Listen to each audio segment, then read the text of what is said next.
গত 12ই মার্চ অনেক প্রতীক্ষিত প্রত্যাশিত আমাদের এই জাতীয় সংসদের ত্রয়োদশ জাতীয় সংসদের প্রথম অধিবেশনের প্রথম দিন প্রথম বৈঠক শুরু হয়। তারপরে 15 তারিখ একদিন আমরা সংসদ করতে পারি।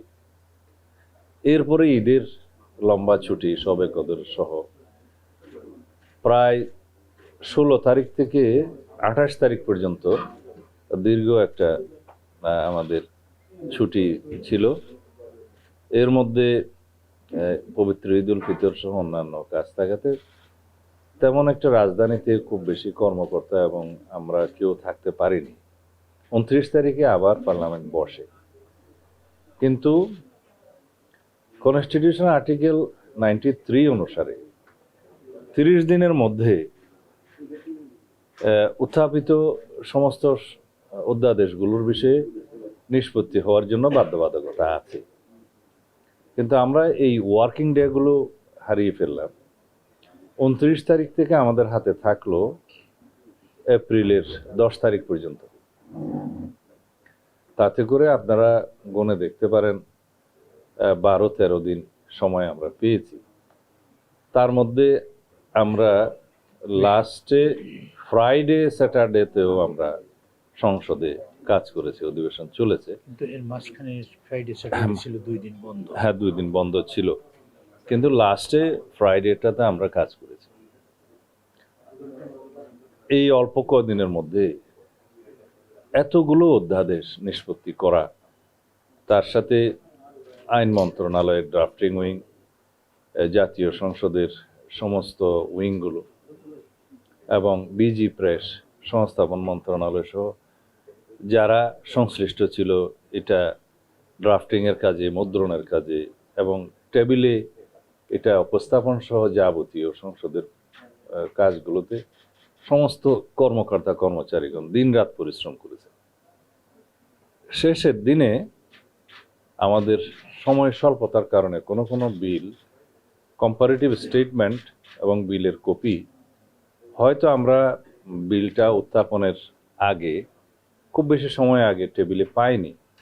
এটা সংসদ সচিবালয়ের হয়তো তারা পরিশ্রম করার পরেও, অতিরিক্ত সচেতনতা থাকার পরেও একটা বলে যে হিউম্যানলি এটা পসিবল হয়ে ওঠেনি। এই বিষয়ে দৃষ্টি আকর্ষণ করা হয়েছে মাননীয় স্পিকারের এবং বিরোধী দলের পক্ষ থেকেও বলা হয়েছে। কিন্তু মাননীয় স্পিকারের একটা এখতিয়ার আছে রুলস অফ প্রসিডিওর অনুসারে, তিনি সময় কন্ডোন করতে পারেন। যখন সংশ্লিষ্ট মন্ত্রী অথবা তার বিকল্প বিলগুলো সংসদে উত্থাপন করার জন্য আগে অনুমতি প্রার্থনা করেন, তিনি আহ্বান জানালে স্পিকার সাহেব যে মুহূর্তে তিনি অনুমতি মঞ্জুর করবেন উত্থাপন করার জন্য, তখন ধরে নেওয়া হয় তিনি সময় কন্ডোন করেছেন, মার্জনা করেছেন। সেই হিসাবে মাননীয় বিরোধী দলীয় নেতা এবং অন্যান্য কয়েকজন বিরোধী দলীয় সদস্য আপত্তি তুললেও তার জবাব মাননীয় স্পিকার যথাযথভাবে দিয়েছেন। এটা একটা। আমরা আজকে এখানে কয়েকটি বিষয়ে আপনাদের মনোযোগ আকর্ষণ করব। এক হচ্ছে, বেশ কয়েকবার জাতীয় সংসদের অধিবেশন থেকে অবশ্যই বিধি মোতাবেক বিরোধী দলীয় মাননীয় নেতা এবং অন্যান্য সদস্যগণ তারা ওয়াকআউট করেছেন বিভিন্ন ইস্যুতে। এটা পার্লামেন্টারি কালচার অনুসারে তারা করতেই পারেন বিধি মোতাবেক। কিন্তু যে সমস্ত ইস্যুতে তারা ওয়াকআউট করেছেন ওখানে কিছু কিছু তথ্য সঠিক ছিল না, ওনারা সঠিকভাবে উপস্থাপন করেনি। হয়তো তারা সরকারি দলের উপরে বিভিন্ন বিষয় দোষ চাপিয়েছেন বলা যায়। সেই বিষয়গুলো আমরা তাৎক্ষণিকভাবে যতটুকু অ্যাড্রেস করা দরকার পার্লামেন্টে সেইটুকুন আমরা অ্যাড্রেস করেছি। কিন্তু ওনারা যখন বাইরে এসে প্রেসের সাথে কথা বলেছেন, তার মধ্যে অনেকগুলো বিষয়ে কথা বলেছেন যেগুলোর বিষয়ে আমাদের এখন বাইরে সেটার আমাদের জবাব দেওয়া প্রয়োজন। তা না হলে আমরা অনেকটা আপনাদের কাছে, মিডিয়ার কাছে, জাতির কাছে আমরা হয়তো আমাদের বিষয়টা পরিষ্কারভাবে তুলে ধরতে পারবো না। সেই জন্য আজকের এই প্রেস ব্রিফিং। এই অর্ডিন্যান্সগুলোর বিষয়ে আমাদের মাননীয় আইনমন্ত্রী কথা বলবেন। আমরা 133টি অর্ডিন্যান্স আর্টিকেল 93 অনুসারে পার্লামেন্টের প্রথম বৈঠকে আমরা প্রথমে এগুলো উপস্থাপন করেছি, যেটা সাংবিধানিক বাধ্যবাধকতা উপস্থাপন করার। তার মধ্যে 4টা বিষয় থাকে। হয় 30 দিনের মধ্যে এগুলো অনুমোদন করতে হবে, অথবা অননুমোদন করতে হবে, অথবা এগুলো বিল আকারে অথবা সংশোধিত আকারে আমাদেরকে সেটা পার্লামেন্টে তুলে স্বরাষ্ট্র মন্ত্রণালয়ের যে সমস্ত অর্ডিন্যান্সগুলো জারি করা হয়েছিল সেগুলো আইনে পরিণত করতে হবে। তা আমরা একটা বিশেষ কমিটি জাতীয় সংসদের প্রথম দিকে যেটা করে দিয়েছিলেন মাননীয় স্পিকার, এই সংসদীয় বিশেষ কমিটির প্রস্তাবনার মধ্যেই থাকে তার অ্যাক্টিভিটিস কি হবে, কার্যক্রম কি হবে।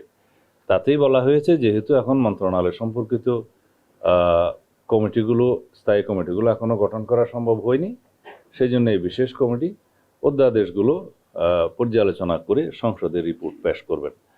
সেটা সংক্ষিপ্ত সময়ের মধ্যে 3টা লং সেশনে আমরা বসে বিশেষ কমিটিতে এপ্রিলের 2 তারিখে সেটা বিশেষ রিপোর্ট সংসদে সেই কমিটির আহ্বায়ক আমাদের মাননীয় সংসদ সদস্য অ্যাডভোকেট জয়নাল আবদীন সাহেব প্লেস করেছেন। তার মধ্যে কয়েকটা ভাগে এটা প্লেস করা হয়েছে। তার মধ্যে 98টি অর্ডিন্যান্সের ব্যাপারে প্রথম ভাগে বলা হয়েছে এটা অ্যাজ ইট ইজ আমরা সংসদে যেভাবে আছে সর্বসম্মতিক্রমে পাশ হবে।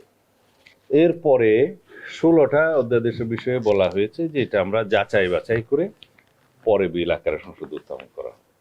তারপরে একটা তালিকা আছে, সেই তালিকার মধ্যে যেগুলো আমরা হেফাজত এবং রহিতকরণ করব সেই তালিকাটা আছে। আরেকটা আছে সংশোধিত আকারে, সেটার সংখ্যা সম্ভবত 15টা। এখন সেই বিষয়গুলো আমরা কিভাবে উত্থাপন করলাম, মাননীয় বিরোধী দলীয় নেতা পরে যখন ওয়াকআউট করেন তখন তিনি বললেন যে 91টা বিল এখানে উপস্থাপন করা হয়েছে, 16টা যাচাই বাছাই করে পরে উত্থাপন করা বলে বলা হয়েছে, বাকিগুলো গেল কোথায়? আইনমন্ত্রী সাহেব ফ্লোরে জবাব দিয়েছেন যে 91টার মধ্যেই কিন্তু বাকি 17টা অন্তর্ভুক্ত। কারণ কোনো অধ্যাদেশ জারি হওয়ার 15-20 দিন, 1 মাস 2 মাস পরে দ্বিতীয় সংশোধনী আনা হয়েছে, কোথাও তৃতীয় সংশোধনী আনা হয়েছে, মূলত অধ্যাদেশ একটা। তো যখন বিল আকার উত্থাপন করা হয় জাতীয় সংসদে, সব অধ্যাদেশগুলোকে এক করে একটা বিল আকারেই উত্থাপন করা হয়েছে। এইটা আমার মনে হয় মাননীয় বিরোধী দলীয় নেতা হয়তো খেয়াল করেননি। সেই কারণে তিনি মনে করেছেন 91টা না হয় প্লেস হলো, 16টা প্লেস হবে না, বাকিগুলো গেল কোথায়? বাকিগুলো এই 91টার মধ্যেই অন্তর্ভুক্ত। তিনি হয়তো এটা খেয়াল করতে পারেনি। ডিটেলটা আইনমন্ত্রী সাহেব বলবেন। আর যে সমস্ত বিলগুলো নিয়ে পার্লামেন্টে এই বিশেষ রিপোর্টের মধ্যে মাননীয় বিরোধী দলীয় সদস্যগণ নোট অফ ডিসেন্ট দিয়েছিলেন, এই বিশেষ কমিটির রিপোর্টে হুবহু সেই সমস্ত নোট অফ ডিসেন্টগুলো উল্লেখ করা হয়েছে যেভাবে তারা দিয়েছেন। এবং নোট অফ ডিসেন্টওয়ালা অধ্যাদেশগুলো যেগুলো সংসদে উত্থাপিত হয়নি বা সংশোধিত আকার হয়েছে অথবা রহিত এবং হেফাজতকরণের জন্য উত্থাপিত হয়েছে, এই সব বিষয়ে নজিরবিহীনভাবে মাননীয় স্পিকার 2 মিনিটের জায়গায় কোথাও 10 মিনিট 15 মিনিট করে কয়েকজন বিরোধী দলীয় সদস্যদেরকে কথা বলার সুযোগ দিয়েছেন। তারা দীর্ঘ লিখিত বক্তব্য পাঠ করেছে, আপনারা দেখেছেন। এবং এটাও কিন্তু নজিরবিহীন। তো যে সমস্ত বিষয়ে এগ্রিড হয়েছিলাম সেগুলোর ব্যাপারে আলাদা আপত্তি উত্থাপন করতে পারে যখন বিল উত্থাপিত হবে, অথবা বিল উত্থাপন করার জন্য অনুমতি প্রার্থনা করবে। এই স্টেজটাকে বলা হয় পার্লামেন্টের প্র্যাকটিসে, কেউ আপত্তি দিলে অনেক সদস্য সংখ্যা থাকলেও একজনকে এর উপরে কথা বলতে দেয়া হয়। 2-1টা বিলের ক্ষেত্রে আমি দেখেছি মাননীয় স্পিকার কয়েকজনকেও চান্স দিয়েছেন, সুযোগ দিয়েছেন। 2 মিনিটের জায়গায় যেটা আগের ট্রেডিশন 10 মিনিট 15 মিনিট করে দিয়েছেন। এবং সমস্ত বক্তব্যগুলো দেখা গেছে তারা বাইরে থেকে রেডি করে নিয়ে গেছে, which is good, I appreciate it.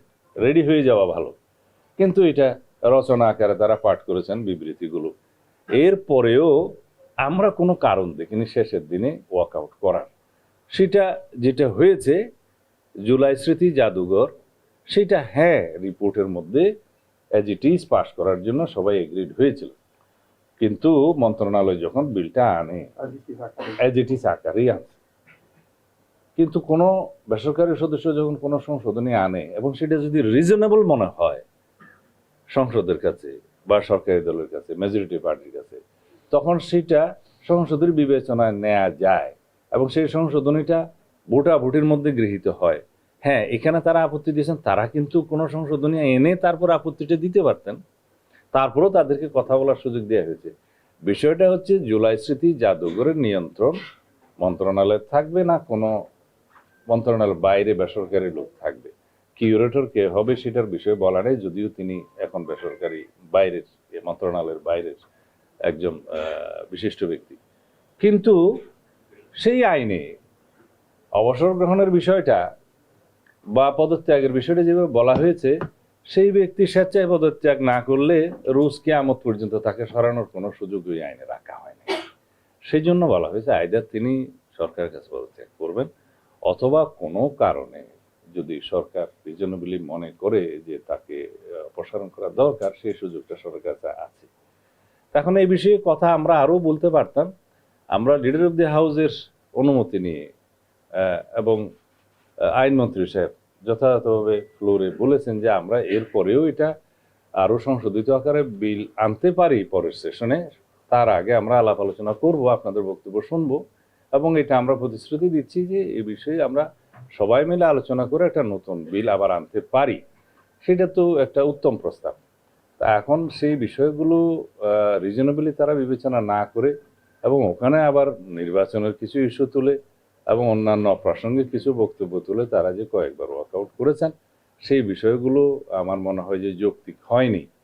আর কিছু কিছু বিষয়ে কোনো কোনো অধ্যাদেশের বিষয়ে তাদের বক্তব্য ছিল, তা আমরা বলেছি এগুলো আমরা যাচাই বাছাই করে, যেমন গুম অধ্যাদেশ, মানবাধিকার কমিশন অধ্যাদেশ, আর একটা কি বিষয় ছিল আইসিটিটা আসে নাই, আমরা বলেছি সব প্রসঙ্গ ক্রমে সুপ্রিম কোর্ট সচিবালয় এবং সুপ্রিম কোর্টের বিচারক নিয়োগ আইন, এগুলো স্টেক হোল্ডারদের সাথে আমরা ব্যাপক আলাপ আলোচনা করব, করে এটাকে আরো এনরিচ করে আমরা পরবর্তী সেশনে নিয়ে আসতে চাই এবং সবাইকে ইনক্লুড করে স্টেক হোল্ডারদের সাথে আলাপ আলোচনা করে তারপরে এই আইনগুলো যদি আরো সমৃদ্ধ করা হয়, সেটা তো জাতির জন্যই ভালো হবে। আর এমন না যে ওখানে এমন এই অধ্যাদেশগুলো অ্যাজ ইট ইজ পাশ করে দিলে যে এখনই এগুলো শুদ্ধ আইন হচ্ছে, তা নয়। কারণ আমরা যদি এররগুলো রেখে এই আইনগুলো রেখে দিই, তাহলে গুম কমিশনের যে এখতিয়ারটা দেওয়া হয়েছে, তাতে করে যারা গুমের শিকার তারাই অবিচারের শিকার হবেন। আমি নিজে গুমের শিকার।